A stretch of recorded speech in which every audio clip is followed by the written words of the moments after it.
we have a baseline. So now I want us to scroll down to verse 29. Verse 29, I have it underlined right here. Verse 29. This is where I want to get to.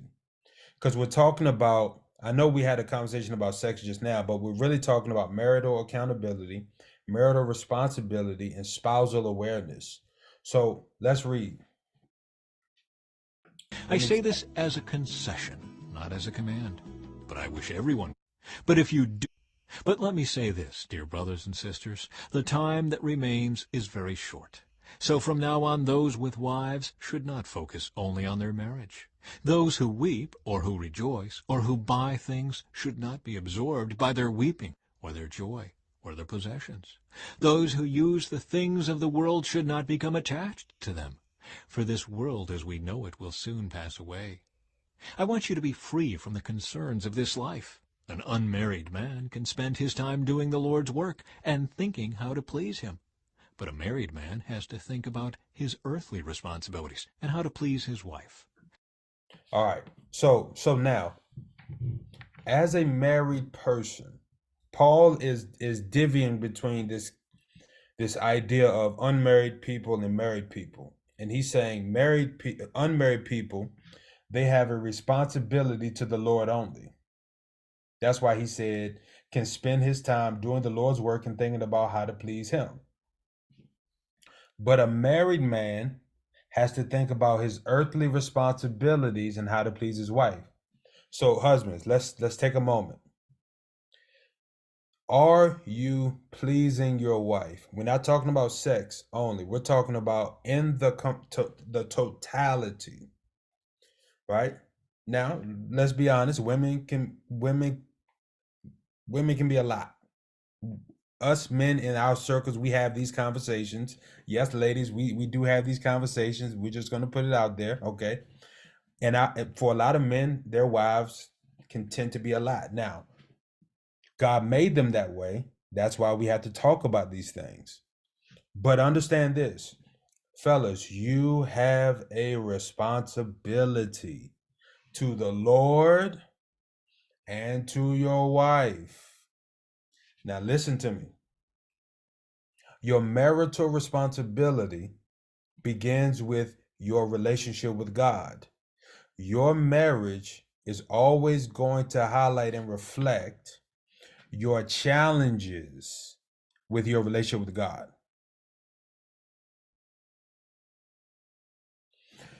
Your relationship with God is also going to open up awareness to your struggles with your spouse.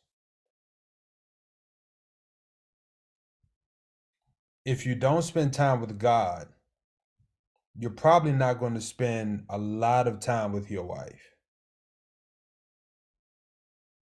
Now, granted, some people spend all the time with their wife and no time with God, so it does happen that way. But I'm just speaking based on believers who walk with God and who are living for God. Your intimacy with God, fellas, it creates the bridge to your wife. Now, wives, listen to me. If you married a man of God,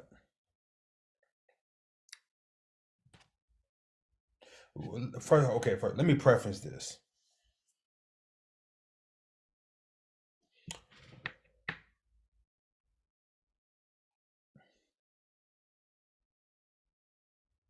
And I want to say this in a way that doesn't sound demeaning or degrading to anyone, because this is not the intention.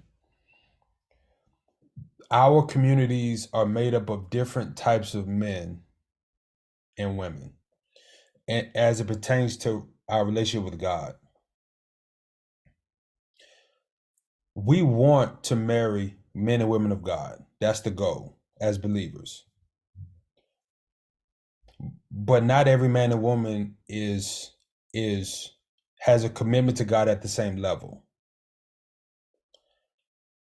To marry a man of God, you got to be a special woman. Period. You got to be a special breed. Um because we don't belong to you, we belong to the Lord. and the Lord is jealous. So God doesn't mind us getting married because he understands our natural proclivities to fornication and sexual desire, etc. But make no mistake about it, the Lord does not want me spending a lot of time with my wife and not him. So to be married to me, you got to be a different breed. To be married to a man of God who's devoted his life to ministry, you have to be different. You have to be, there's something about you that just has to be okay and understand at levels that are beyond comprehension. And then you have that next tier, right? You have that next tier where men who are saved and living their life for God, to be married to him, you got to be different also. Because a man who's devoted his life to God, he may not be doing ministry or leading in those capacities, but his walk with God is important to him and he wants to please the Lord, which means you're going to be unhappy at times. Because to please the Lord, I got to save money and you want to spend it. You want to travel and I'm like, no, we got to build our account. You want that house and I'm like, no, we're getting this house. This is the house the Lord want me to get. So there's degrees to this.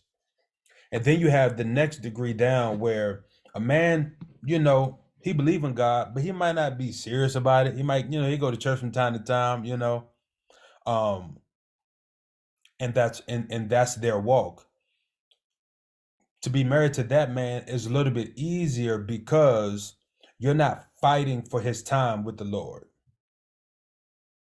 You might be fighting for his time with work or business or family or friends and all that, but you're not fighting for his time with the Lord. You're not in a wrestle with the Lord over his time. His time go everywhere else. It's okay to be married to a man like that. Let me tell y'all something. Some of our grandmas and aunts, you need to marry a man of God. You need to marry a man of law. You need to marry a man of the Lord. That's true, yes. But he don't got to be a prophet. He don't got to be a pastor. He ain't got to be a bishop. He could be a normal guy who goes to work and comes home. You can marry that man. That's fine. Like generation before us, and even in our generation now, they're trying to put these pressures on people. Marriage is for you as a human. You're not okay. Let me ask y'all this: if you've ever heard marriage is your first ministry, raise your hand. Okay, you've heard that. A few people heard it. That term is not biblical.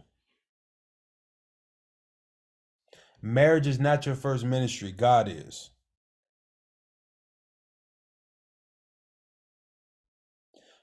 Your marriage is, y'all, listen, I'm gonna just be honest.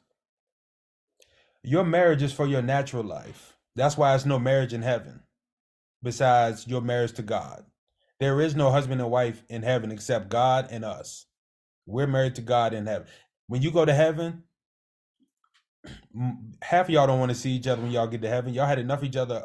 Y'all had enough of each other on earth. I don't want to see you when I get to heaven. I'm gonna be with everybody else. I've been with you for 80 years. That was a joke. But the thing is, your marriage is for your natural life. So you should enjoy it. Have lots of sex. Spend time with each other. Travel, do stuff, enjoy each other. Talk to each other, spend time with each other. That your marriage is for your natural life. When you die and go to heaven, there is no husband and wife for humans. Okay? Now, but let's get back to the point. A married man has to think about his earthly responsibilities and how to please his wife. His interests are divided. Let me highlight these verses. His interests are divided, In the same way, a woman who is no longer married or has never been married can be devoted to the Lord and holy in body and spirit. But a married woman has to think about her earthly responsibilities on how to please her husband. Ladies, the same rules apply. You have to think about how to please your husbands. The same way your husbands has to learn how to please and think about pleasing you. So guess what? You need to go to work, and then you need to come home, and y'all need to take care of the kids, and then y'all need to take care of your bills, and then take care of y'all crazy in-laws, and then y'all need to take care of each other. You cannot do everything else and neglect each other. You can't do it. So you have a responsibility. Write this down: spousal awareness. Spousal awareness. How aware am I of my spouse's needs and wants? Because this goes to the critical nature of the success of your marriage. Now, I'm always going to be one to tell you, happiness is not the priority. But you don't want to be unhappy in your marriage. Your happiness is predicated on you and your life and what you do with your life and your relationship with God and your purpose. It's not nobody else's responsibility to make you happy or keep you happy. But it's okay to contribute to happiness from time to time by doing things, going places, etc. Spending time, etc. Now, you have a spousal responsibility to each other. What do you need? What do you want? What do you need and what do you want? How can I please you? That's your goal. That's your responsibility. How can I please you? That's what you got to ask yourself. So, when we talk about this right here, I am saying this for your benefit, not to place restrictions on you. I want you to do whatever will help you serve the Lord. So here's the premise. If you're not serving the Lord, there's a problem. So the number one thing I want y'all to talk about today is, how can you individually serve the Lord? And then what's going to happen is, ask yourself, how can now then I also please you? Because in pleasing the Lord, you're going to find a level of peace and joy that's in you, right? And then what's going to end up happening is that's going to then carry over into how you help and manage each other. But you cannot take care of your spouse and neglect the Lord. Your marriage is for you, but you individually, you belong to the Lord. No one can serve two masters. Notice how this is the only time the Lord begins to position himself as a master next to another master. All throughout the Old Testament, it was, man, all these fake idols, these fake gods, these fake, like, who are these fake gods y'all keep worshiping? But this time he's like, no one can serve two masters, for you will hate one and love the other. You will be devoted to one and despise the other. You cannot serve God and be enslaved to money. Now, in context, that word money is really a word mammon, which means possessions, money, things, belongings, etc. It's a culmination, right? In the New King James Version. So it translates to money, possessions, idols, etc. Notice that the Lord says, you can't serve me and mammon. You got to choose one. Well, the same way we prioritize money in marriage, because we're going to go to work and get our money because we know how important money is. The question is the Lord that important? And that's how you find your way. And that's how you find your way to the road of prioritization. Because when we go back to 1 Corinthians 7, here's what we find out. The Bible is very clear, and it tells us a married man and a married woman, they have interests that are divided. Mm-hmm. So anytime you have multiple interests, guess what? Here's the principle. Prioritize, organize, discipline. Prioritize, organize, discipline. Your priorities should never, ever, ever, ever, ever be interrupted. God, family, work, for example. All right. God, family, work. All right. If work says, I need you to come in on Sundays, well, no, God come first and I learn on Sundays. I can't come to work on Sundays. That's how you prioritize. Right. And you organize your life that way. The family's like, yo, come to the cookout. Well, I'll come after fellowship because you're prioritizing. But guess what we do? Hey, man, come to the cookout. All right, bet. I ain't coming to fellowship today.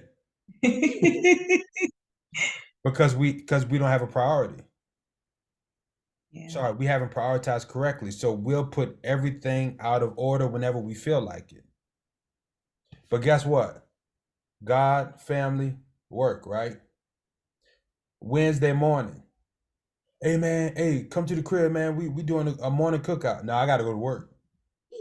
Oh, so you know how to say no. You know how to say no. So it's amazing how when it comes to money and mammon, we know how to say no. Yeah, true. But when it comes to God, we can easily, well, I got plans. That's just an example. Let's do it a different way. God, family, work. When something happened to your kids, hey, I gotta leave work. You ain't got no time. Sorry, I'm gone. Mm-hmm. Why? Mhm. Why? Because your kids are the priority over work. Mm-hmm. Mhm. But then you have some parents who got God, work, family. I ain't coming to get them kids. They be all right. I get there when I get out of work. When I get out of work. Right? Mm-hmm. Why? Because we've prioritized and organized our life, and we have disciplined ourselves to do it. Now, discipline goes two ways. You can be disciplined and sticking with the plan, or you can be disciplined and going off the plan. Both are considered disciplines. Going to work is a discipline, and missing work is a discipline. It's the same thing as me saying commitment. If there's no such thing as a commitment issue, you're either committed to going to work or you're committed to not going to work. Both of them are commitments.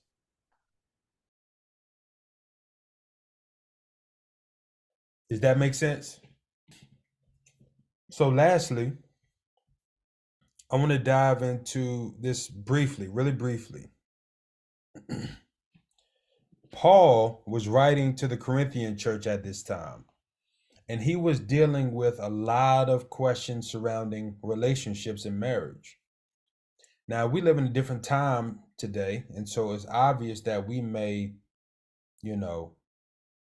assume that things are very different or they don't really apply, but the truth is they still apply to today. A man and woman or husband and wife, guess what? We belong to the Lord first. Then we belong to our spouse. Now, what this simply means is that as you strengthen your relationship with God, you're going to strengthen your relationship with your spouse. Because the more time you spend with God, the more your character changes, the more your heart changes, the more your mindset changes. And now you become more like Christ so that you can exemplify him in your marriage.